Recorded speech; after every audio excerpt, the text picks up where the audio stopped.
So gut, bist du heute Morgen da.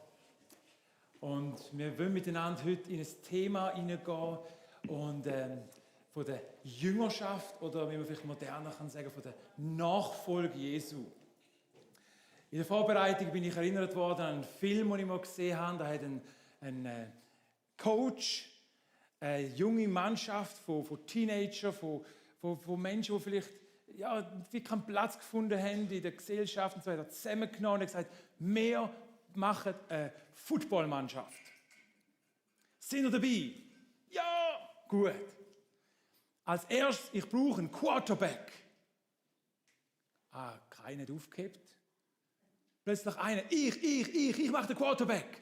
Okay, cool, du machst den Quarterback. Ja, was muss ich machen?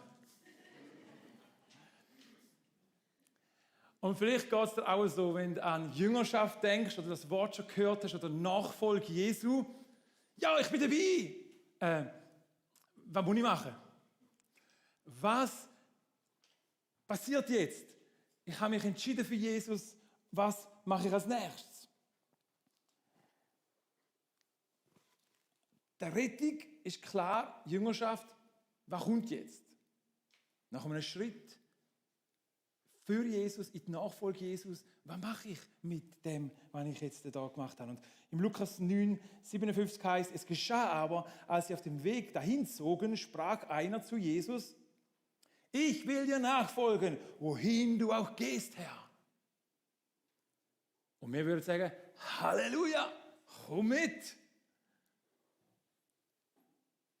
Ein guter Anfang. Jesus, er schaut den Mann an und sagt ihm Folgendes.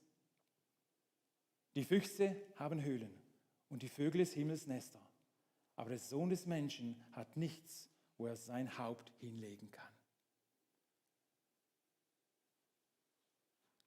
Bist du ganz sicher, du willst mitkommen? Ich habe nichts. Und mein Weg ist schwer. Willst du wirklich mitkommen? Das bedeutet, dass du dann auch alles verlässt, mitkommst auf den Weg, den ich gehe. Die Jünger wieder denken, so kann man keine Gemeinde bauen.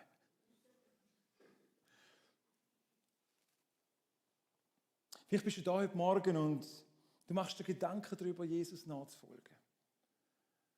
Oder du hast dich entschieden, Jesus nachzufolgen, aber du weißt nicht genau, was das bedeutet. Was muss ich jetzt machen? Oder du bist da und sagst, ich habe mich für Jesus entschieden, das muss lange. Ich will nichts ändern an meinem Weg, wo ich drauf bin, aber ich glaube. Lass uns miteinander in den Text gehen, wo Jesus das Thema der Jüngerschaft konkret auch anspricht. Und zwar in Lukas 14 und ab Vers 25. Es geschah aber, als sie auf dem Weg dahin zogen, sprach... Entschuldigung. Ja, genau. Es ging aber eine große Menge mit Jesus und er wandte sich um und sprach zu ihnen. Also das ist fängt schon mal gut an. Der Traum von jedem Pastor. Eine große Menge folgt nachher. Und jetzt ist wichtig, oder? Wenn eine große Menge folgt, dann musst du eine ermutigende, tröstende, hilfreiche Predigt haben, wo irgendwie praktisches Leben hineinredet und so, dass er motiviert heimgeht und den anderen mitnimmt. Die Jünger sind gespannt. Was predigt jetzt Jesus? Wenn wir schon mal die grosse Gemeinde, die Volksgruppe vor uns haben. Jesus hat die Menschen gesehen und er hat gemerkt, nicht alle folgen ihm nach. Sie sind da. Sie haben Bedürfnis. Sie brauchen Hilfe. Sie wollen eine Show sehen. Bei Jesus passiert immer etwas. Was ist das Nächste, was passiert? Oder gibt es vielleicht einen Snack? Unterwegs. Irgendetwas. Und Jesus merkt, sie laufen mit, aber sie folgen nicht nach. Sie sind da, aber sie sind nicht dabei. Sie sind da wegen dem, was Jesus gibt, aber nicht wegen dem, was Jesus ist. Und das Spannungsfeld spürt Jesus Und er sagt denn Folgendes: Wenn jemand zu mir kommt und hasst nicht seinen Vater, Mutter, Frau, Kinder, Brüder, Schwestern, dazu auch sein eigenes Leben, der kann nicht mein Jünger sein. Oh, die Jünger denken, oh nein, Jesus. Das ist wieder so eine Jesus-Aussage, die uns alle so mal hinterstellt. Und sagen, nein, aber ganz besonders fällt uns natürlich das Wort auf, hassen. Das ist schon ein strenges Wort. Und ja, es gibt auch eine abgeschwächte Version, die auch in dem Wort enthalten ist, was genauso kann bedeuten aus dem Urtext aus, nämlich einfach weniger lieb hat. Also wenn du deine Familie, deine Nächsten nicht weniger lieb hast als mich. Aber das Wort hassen bringt natürlich einen Kontrast, der ein bisschen massiv ist. Natürlich wissen wir, Jesus hat uns aufgefordert und aufgerufen zum Lieben. Sogar wen? Unsere Finden. Also, dass wir plötzlich Familie hassen oder so, ich glaube, das ist nicht die Absicht von Jesus, dass er uns auch nicht zum Selbsthass ermutigen und dass wir uns selber ablehnen oder so, sondern er möchte einfach einen Punkt machen, klären und sicherstellen, dass die Zuhörer verstehen, woran hängt mein Herz? Wer hat die erste Stelle, wer ist am ersten Platz in deinem und meinem Leben?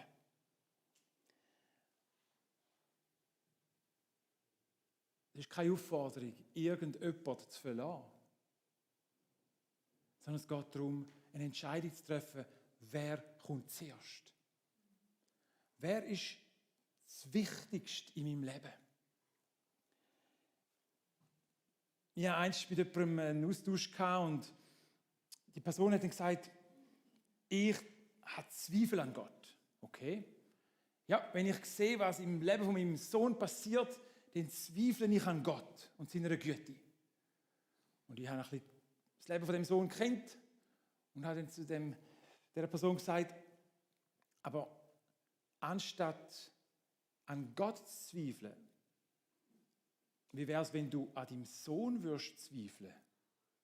Nein, das mache ich nicht. Ich sage, okay, aber an Gott zweifeln ist okay?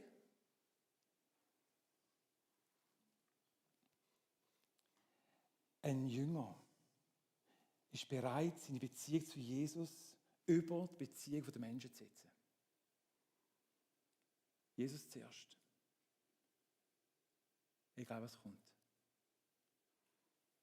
Und das Zweite, ein Jünger ist bereit, seine Beziehung zu Jesus über seine eigenen Bedürfnisse zu setzen. Wir haben ja auch Bedürfnisse, oder? Was kommt zuerst? Zuerst einmal alles, was ich und dann, wenn ich noch Zeit und Platz habe, dann noch, ja okay, Jesus, ich hätte gerade 5 Minuten. Gibt es irgendetwas, was ich machen könnte oder so? Oder willst du etwas sagen mir? Ich hätte gerade Zeit. Und dann fährt Jesus weiter und wird noch ernster und sagt, wer nicht bereit ist, sein Kreuz auf sich zu nehmen und mir nachzufolgen, der kann nicht mein Jünger sein. Ach, wenn Jesus wenigstens so gesagt hätte, dass er Sätze gemacht hätte, die heißt, der kann mein Jünger sein. Also, aber er nimmt Negativform, oder? Kann nicht.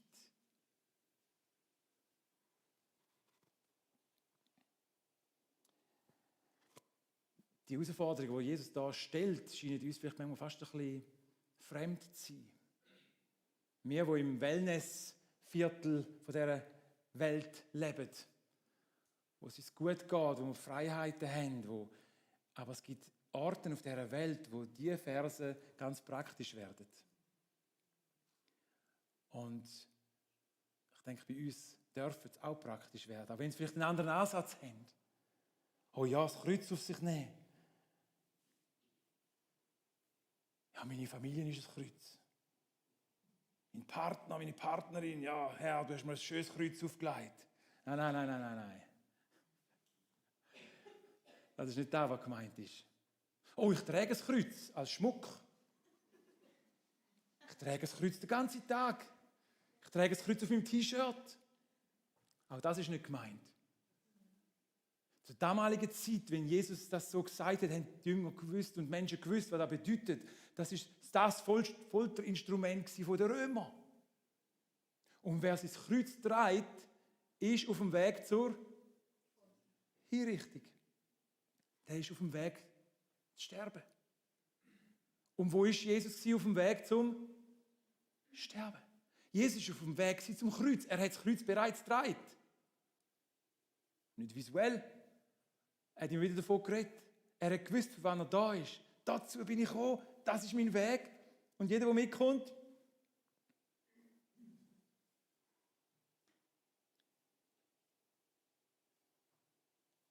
ist praktisch geworden. Will ich sterben? Also Jesus, das ist nicht sehr motivierend. Man denkt, wenn da schon so viele Leute sind, dann motivieren wir die zum Mitkommen. Dann sagst du denen einfach, ja, also wenn ihr mitkommt, werdet ihr wahrscheinlich sterben. Wenn ihr mit mir, Jesus wäre jetzt da und würde das so sagen und würde rausgehen und würde sagen, wer jetzt mit mir da rauskommt, sieht vielleicht seine Familie nie wieder. Verliert vielleicht alles, was er hat. Wird vielleicht sogar ums Leben kommen. Liebe Freunde, es gibt Länder, in denen das Realität ist. Du weißt, wenn du dich entscheidest für Jesus, ab dem Tag wird dich deine Familie verstoßen. Ab dem Tag hast du nichts mehr, kannst nicht mehr heim. Dann bist du angewiesen auf Gottes Hilfe. Und vielleicht lässt du dein Leben. Wir hatten gerade kürzlich den Bruder Jun da, der schon mehrfach im Gefängnis war, 4-mal in 10 Jahren insgesamt im Gefängnis war für den Glauben. Und ich sage, wow, okay, er könnte die Predigt predigen. Und wir?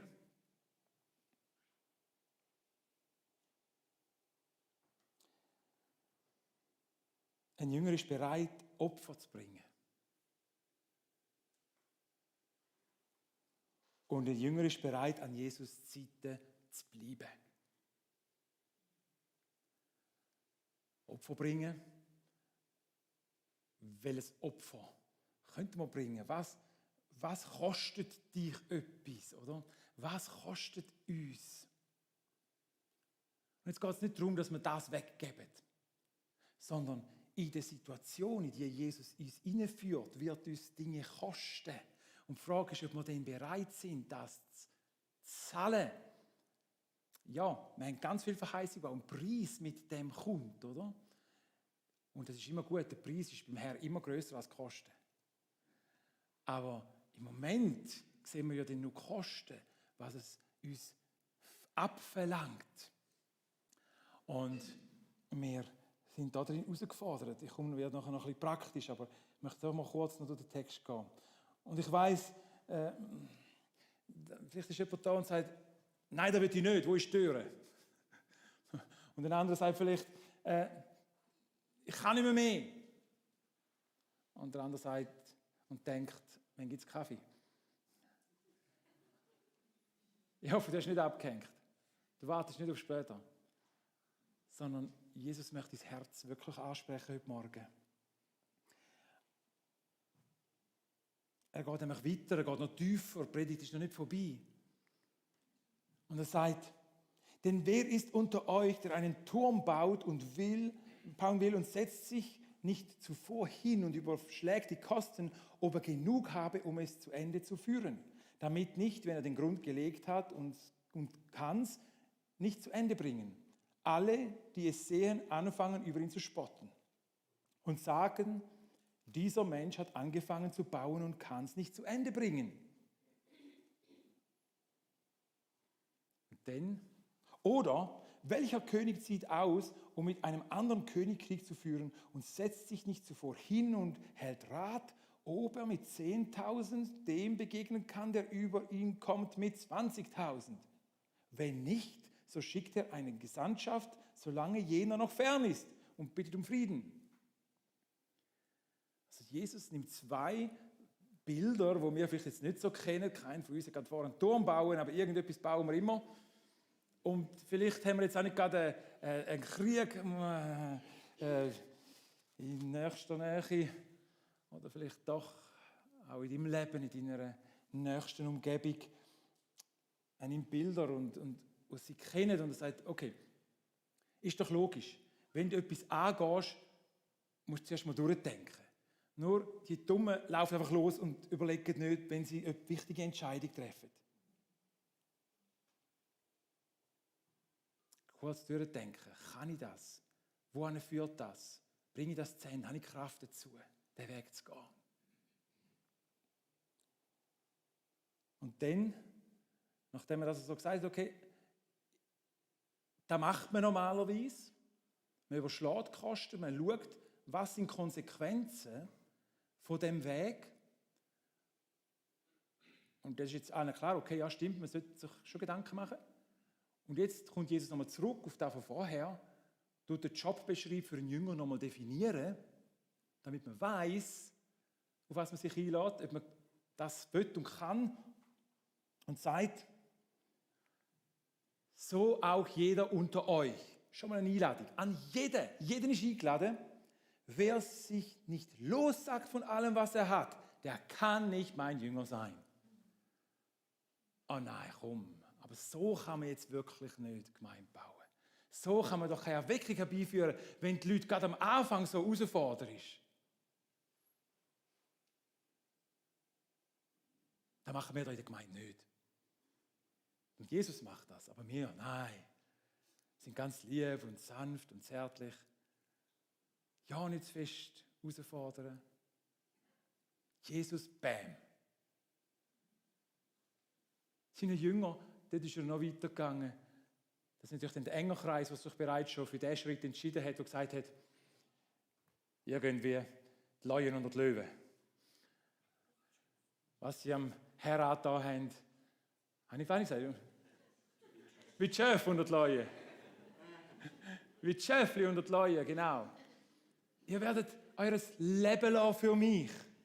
Ihr werdet eures Leben lassen für mich. Und Petrus hat das gerade ins Gesicht gezeigt. Und dann der Petrus so, aber, gell, der Johannes auch, oder Jesus? Also, der dein Liebling. Jesus nur, du, schau auf dich. Gang deinen Weg. Was geht es dich an, was ich mit ihm vorhabe. Aber so sind wir. Und Jesus ist so, also eben, ein Jobbeschreib für einen Jünger, ich weiß nicht, wer das unterschreibt. Wer da drauf eingehen möchte. Und hey, nicht nur die ersten Apostel haben dann, weil sie ja Jesus gesehen haben, ich meine, okay, da ist eine rechte Motivation dahinter, haben das unterschrieben, durch alle Jahrhunderte durch. Nach 50, 60 Jahren sind auch die Apostel nicht mehr da gewesen. Aber die Power von einer Jüngerschaft durch die ganze Zeit durch alle Epochen durch, hat gehebt und Menschen sind gelaufen unter dem Wissen, das ist der Jobbeschreib.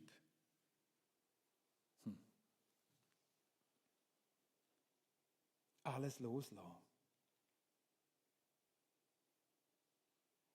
Ist Jesus gegen Vermögen? Ist Jesus gegen mein Auto, gegen meinen Job, gegen meine Möglichkeiten, gegen meine Hobbys, mein Bankkonto, meine Familie? Ist er gegen das alles?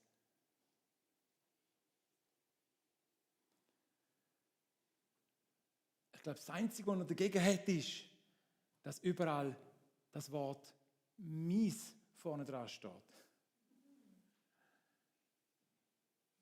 Meins, meins, meins. Alles meins. Der Herr hat es mir gegeben. Meins. Ich bin ein Gesegneter. Alles meins. Für da ist doch der Herr da, um mich zu segnen. Mir alles zu geben, was ich brauche. Meins, meins, meins. Folgen wir Jesus nach, wegen dem, was er gibt und wegen der Hilfe, die ich habe von ihm. Ja, das ist da, das haben wir alles. Oder wegen dem, was er ist. Unabhängig davon, was ich habe und was er gibt. Herr, segne mich noch ein bisschen mehr. Ja, Jesus möchte das. Ja, ist denn Jesus gegen meine Träume und gegen meine Pläne? Glaube ich nicht. Aber wir haben es vorher gesungen, sein Plan ist grösser. Und seine Wege sind höher. Und könnte es sein, dass er sagt, ja, dein Plan ist recht nice, wirklich schön. Aber mein Plan für dein Leben wäre besser. Und das, was du jetzt gerade machst, kann ich leider nicht mein Siegel drauf geben. Ich kann das jetzt nicht unterstützen, weil, weißt, ich habe da einen Weg vorbereitet. Du musst nur noch drin laufen. Sagt der Paulus an der Stelle, oder? Die guten Werke sind vorbereitet, wir müssen nur noch drin laufen. Ist parat. Und wir wursteln da und merken, es ist nicht parat, Herr, es ist nicht parat. Es funktioniert nicht, es läuft nicht. Schaff Raum für mich. Ah nein, ich habe gesungen, schaff Raum für dich. Entschuldigung. Ja, ich habe gemeint, sie geben Raum für mich. Schaff Raum für dich, Herr. Aha, es geht um deine Pläne, dass ich mich hineingebe ins... Unsere Gottesbeziehung ist manchmal so ein bisschen, dass er für uns muss sein, und das ist er auch, aber dass er unseren Raum gross macht. Aber eigentlich ruft er uns in etwas hinein, wo er sagt, hey, bist du bereit, in meinen Plan, in meinen Raum hineinzutreten, damit mein Raum grösser wird, damit meine Ehe grösser wird und vielleicht nicht deine, sogar im Märtyrium allenfalls. Ich leuchte. Und gerade das Märtyrium hat durch alle Jahrhunderte die grösste Leuchtkraft gehabt. Und wird auch in der letzten Zeit von dieser Weltzeit wieder einen starken Fokus haben. Und wird in der Offenbarung und in anderen Stellen massiv betont, dass das nochmal ein grosser Punkt wird werden. Und sagen, Herr, aber gell, du kommst vorher. Ich bin nicht sicher. Dass wir wieder mal davon kommen. Was kostet es mich? Alles, was schlussendlich einen Anspruch hat an mich, regiert mich. Was du besitzt, besitzt dich. Das, wo dein Herz daran hängt, besitzt dich. Und ein Jünger, der versteht, alles, was ich besitzen muss, ist Jesus. Ich besitze Jesus. Und wenn das, was ich besitze, mich besitzt, dann besitzt wer mich? Jesus. Ich brauche nur dich. Herr, ich brauche nur dich, wenn ich nur dir kann. Der Psalmist Amos hat gesagt, wenn ich nur dich habe, Herr, dann brauche ich nichts. Kein Gold und Silber, wenn ich nur dich habe. Und noch ein bisschen Gold.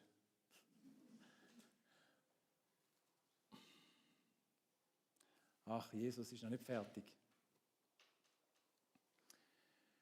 Das Salz ist etwas Gutes. Wenn aber das Salz nicht mehr salzt, womit soll man würzen? Es ist weder für den Acker noch für den Mist nützlich, sondern man wirft es weg. Wer Ohren hat, der höre. Salz ist etwas sehr Gutes. Und in der damaligen Zeit das Top-Mittel zum Konservieren. Und wirklich etwas würzen natürlich, konservieren, auch zum Düngen. Aber da heisst nicht einmal mehr für das kann man es schlussendlich brauchen. Nicht einmal mehr für den Acker, nicht einmal mehr für den Mist. Nicht einmal mehr der Mist hat einen Wert dran, wenn das noch dazu ist. Wie auch immer die damals Salz verarbeitet haben, sicher nicht so raffiniert, wie wir es heute serviert bekommen. Aber Jesus möchte uns sagen, ein Jünger, der muss seine Wirkung behalten. Der muss, wenn er mit mir kommt, dann muss er in dieser Wirksamkeit bleiben, sonst wird es nicht mehr nützlich. Okay. Aber gell, Jesus, jetzt bist du langsam fertig. Jetzt müssen wir dann langsam zuerst mal den Kopf kratzen. Ja, er ist fertig mit der Predigt. Zumindest mit dem, was dort die Jünger aufgeschrieben haben. Aber Jesus hat seinen Jüngern immer wieder gesagt, ihr seid das Salz der Erde. Ihr seid die die Welt werden düngen, würzen. Ihr werdet den Unterschied machen, ihr werdet etwas bewegen in dieser Zeit. Und Jesus macht so einen Jobbeschrieb und sagt, okay, von dieser ganzen Menge, wer kommt noch mit? Leider hören wir nicht über die Reaktion, ob die eine gefunden hat, nein, also ich gehe glaube nochmal heim. Ich muss mir da nochmal durchdenken.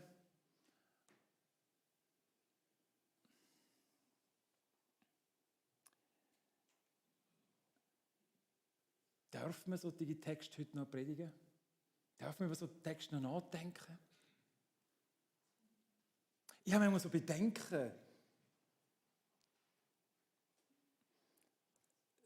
Wenn wir miteinander unterwegs sind, wir sind total herausgefordert auf eine andere Seite in unserem Alltag.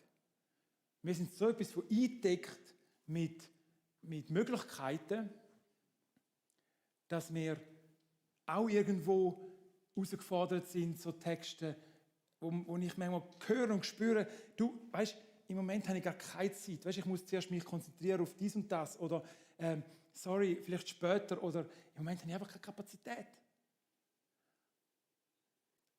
Und ich verstehe es. Und ich sage, ja, weißt, ich verstehe das. Alles hat seine Zeit. Weißt, vielleicht musst du zuerst das abschließen. Oder musst du zuerst, ja, oder vielleicht so in 2-3 Jahren reden wir nochmal drüber und so. So bin ich, oder? Und was hat Jesus gesagt?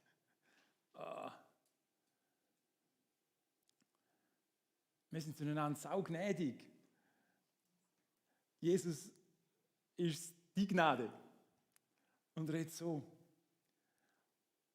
Und manchmal in gewissen Gesprächen habe ich echt Bedenken, wenn ich spüre, dass der Glaube von dieser Person, die vor mir steht, irgendwo wie an einem seidenen Faden hängt. Auf ganz dünnem Eis steht. Und wenn nur irgendetwas passiert, nur vielleicht jemand schon nur dieser Person an den Karren anfährt oder nur irgendwo der Lohn nicht erhöht wird oder irgendetwas. Jetzt ist fertig, jetzt verliere ich also endgültig mein Vertrauen in Gott. Und da spürt man manchmal in den Gesprächen, da ist nicht eine Substanz da, wo ich sagen kann, da kann kommen, was will. Die Person steht fest gewurzelt in Jesus, denn alles, was sie braucht, ist Jesus und sonst nichts. Du kannst alles wegnehmen, passiert nichts. Und manchmal habe ich das Gefühl so, ui. Und dann ist man als Pastor ganz zart und sanft und sagt, ja, komm, ja, nimm noch mal ein bisschen Zeit und weißt, du musst ein bisschen Ruhe gönnen und ein bisschen, geh mal in die Ferien oder es kommt schon gut, Hoffnung. Der Christoph kann nächsten Sonntag wieder eine Hoffnungspredigt machen. Nein. Man ist so manchmal so, ach, kommt da gut. Und Jesus hat auch gesagt, so ist es. Ganze Menge, so, jetzt wer mitkommen will, der kann mitkommen. An einem Ort hat Jesus sogar so krass predigt, dass alle gegangen sind. Und dann Jesus zu den Jüngern, wollt ihr auch gehen? Ich würde es verstehen. Jesus sagt, ich würde es verstehen, wenn er nicht bereit ist. Und der Petrus so, ja, eigentlich würden wir ja schon gerne gehen. Aber wohin her sollten wir denn gehen? Du hast Worte des ewigen Lebens. Und wir haben erkannt, du bist Christus, der Sohn Gottes. Also, wir würden schon gern, aber es gibt keine Alternative.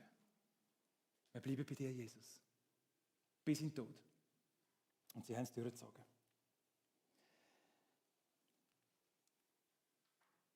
Was ein Jünger soll tun.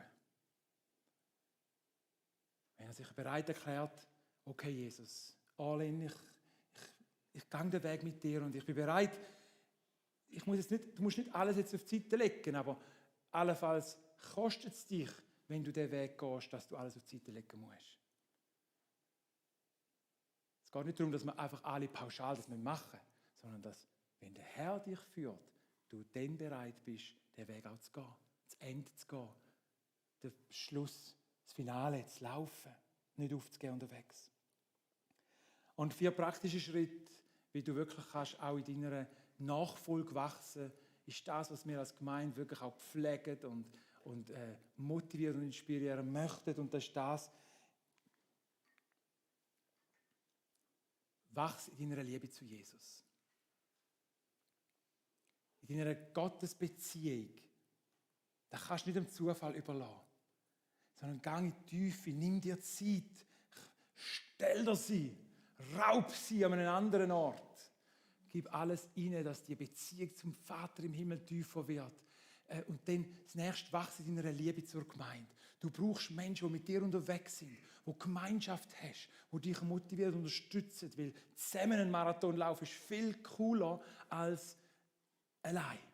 Ich bin kürzlich mit meiner Tochter auf den Berg hochgelaufen und ich wäre nicht zum Schluss gegangen, das war so streng.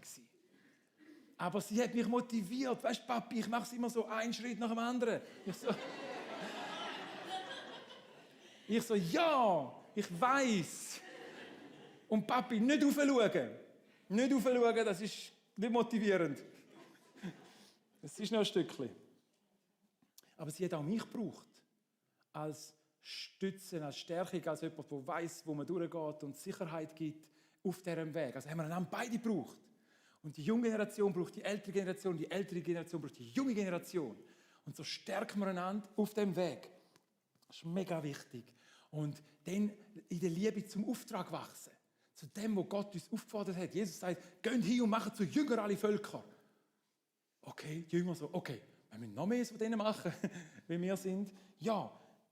Und dann das Letzte, wachse in einer Liebe zu anderen Menschen. Ganz besonders zu denen, die du nicht so magst. Und zu den anderen natürlich auch. Zu dem Umfeld, in dem du stehst. Und das fordert uns raus, weil nicht alle sind so liebenswert. Im ersten Moment. Und da können wir wachsen drin. Und darum haben wir so einen wunderbaren Vers draussen an die Wand genagelt. Und unser Motto heisst, wir können es miteinander wieder mal sagen, dann haben wir es wieder mal gehört. Lassen wir es miteinander sagen, wir sind eine einladende Gemeinde. Durch die Menschen Gott kennenlernen, Gemeinschaft erleben, ihre Begabungen entdecken und ihr Umfeld positiv prägen. Yes. Und Jesus ruft dich, ruft mich, ruft uns, dass wir da drin stehen. Und ja, es braucht etwas. Ja, es kostet etwas. Unsere Zeit, unser Engagement. Wenn du wieder unterwegs bist in die jüngste Sitzung oder in einen Teamabend oder in einen Jugendabend oder in eine Kleingruppe, wo du sagst, Herr, meine Zeit, ich gebe sie voll rein für die Menschen, die ich jetzt gerade begegne. Und ich erlebe immer wieder, dass es jedes Mal wieder ermutigend ist. Im ersten Moment denkst du, oh nein, jetzt noch raus, oh, jetzt noch. Aber schlussendlich investieren wir etwas ineinander. Und Toggenburg braucht eine starke, lebendige Gemeinde. Und jetzt lesen wir noch schnell den Vers da, den ich mitgenommen habe. Zum Abschluss, Lukas 9, 24. Wer sein Leben erhalten, eben konservieren will, der wird es verlieren. Wer aber sein Leben verliert, loslässt, um meinetwillen, der wird es erhalten. Was hat ein Mensch davon, wenn er die ganze Welt gewinnt, aber zuletzt sich selbst verliert? Hab Mut, heute Morgen neu mit Jesus abzumachen. Okay, Jesus, ich bin halbherzig vielleicht dabei gewesen. Ich habe mich ein bisschen zu den Gläubigen gesellt. Aber ich möchte doch ein Nachfolger sein. Dann hab Mut, einfach wieder neu zu sagen, okay, Jesus, was kann ich tun? Wohin geht's? Was kann ich investieren? Und ja, vielleicht kostet es mich etwas, aber ich bin bereit dazu. Darf ich die Band bitten? Wir wollen noch eine Zeit so haben von Gott.